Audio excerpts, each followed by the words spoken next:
కూటమి ప్రభుత్వంలో చంద్రబాబు నాయుడు గారు ముఖ్యమంత్రి అయిన రోజు నుంచి తిరుపతి పరువు ప్రతిష్ట ఎలా దిగజారుస్తున్నారో లడ్డూ విషయంలో చూసాం.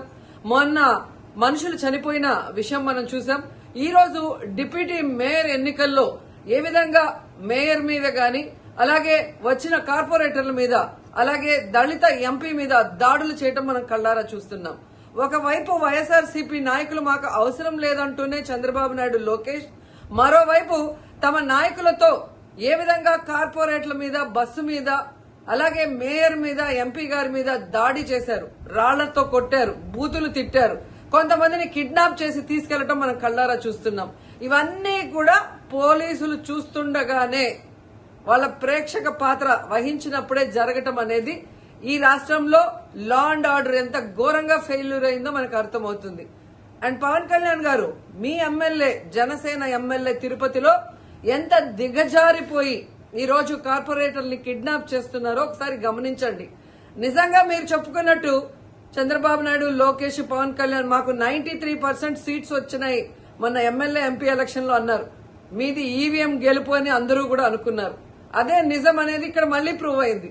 ఎందుకంటే నిజంగా ప్రజల ఓట్లతో మీరు 93% సీట్లు సంపాదించుంటే ఈ రోజు ఒక డిప్యూటీ మేయర్ పోస్ట్ కి ఇంత రాద్ధాంతం చేసి ఈ విధంగా రౌడీజం, గుండాయిజం చేసి కిడ్నాప్ చేయాల్సిన అవసరం ఉందా అని నేను అడుగుతున్నా. మీకు దమ్ము ధైర్యం ఉంటే, ప్రజలు మీ పక్షాన ఉన్నారు, మీ ప్రభుత్వం సక్రమంగా పనిచేస్తుంది, ఇచ్చిన హామీలు నెరవేరుస్తుంది అని మీరు నమ్ముంటే ఈ కార్పొరేటర్లతో రాజీనామా చేయించి మీ గుర్తు మీద గెలిపించుకొని మీరు ఎన్నికలు జరిపించుంటే ప్రతి ఒక్కరు మిమ్మల్ని శభాషను ఉంటారు. కానీ ఇక్కడ జరిగే ఒక డిప్యూటీ మేయర్ ఎన్నికలకే ఈ విధంగా ఒక మహిళని చూడకుండా మేయర్ ని ఏ విధంగా హ్యూమిలేట్ చేస్తున్నారు, ఆమె మీద దాడి చేస్తున్నారు, అలాగే ఒక దళిత ఎంపీ గురుమూర్తి గారి మీద ఎలా బూతులతో తిట్టి దాడి చేస్తున్నారో టీవీలో అందరూ గమనిస్తున్నారు.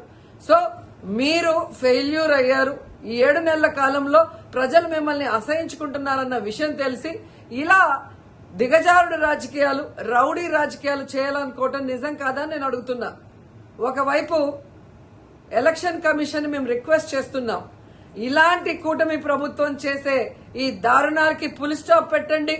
ఎవరైతే ఈ రోజు దాడి చేశారు, బూతులు తిట్టారు, కిడ్నాప్ చేశారో ఆ తెలుగుదేశం, జనసేన నాయకులందరూ కూడా టీవీల్లో కనిపిస్తున్నారు. వాళ్ళందరినీ కూడా అరెస్ట్ చేసి వాళ్ళకి పనిష్మెంట్ ఇవ్వాలి.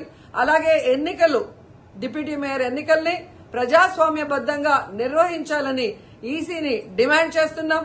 అలాగే చంద్రబాబు నాయుడు, లోకేష్, పవన్ కళ్యాణ్ కి తెలియజేసుకుంటున్నాం, మీకు ప్రజల పక్షాన నిలబడి ప్రజలకి మంచి చేశాము అన్న నమ్మకం ఉంటే మీకోసం ఎవరైనా వస్తే వాళ్ళతో రాజీనామా చేయించి మీ పార్టీ గుర్తు మీద మీరు ఎన్నికలకి వెళ్ళండి.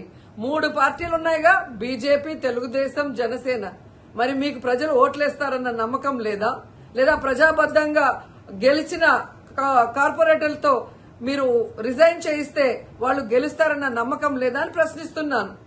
సో ఒకసారి తిరుపతికి అమిత్ షా వచ్చినప్పుడు ఎలా బ్లాక్ ఫ్లాగ్స్ ఊపటం అలాగే రాళ్లు వేయటం అనేది మనం గమనించాం. వాళ్ళు మర్చిపోయి ఉండొచ్చేమో గాని ఈ రోజు రాష్ట్రం అంతా కూడా చంద్రబాబు నాయుడు తిరుపతికి ఎవరొచ్చినా, తిరుపతిలో ఏం జరిగినా, ఏ విధంగా దిగజారుడు రాజకీయాలు చేస్తూ తిరుపతి పరువు ప్రతిష్ట మరి దిగజారుస్తున్నారో అందరూ గమనించి వాళ్ళకి బుద్ధి చెప్పాలని కూడా ప్రజల్ని కోరుకుంటున్నాను.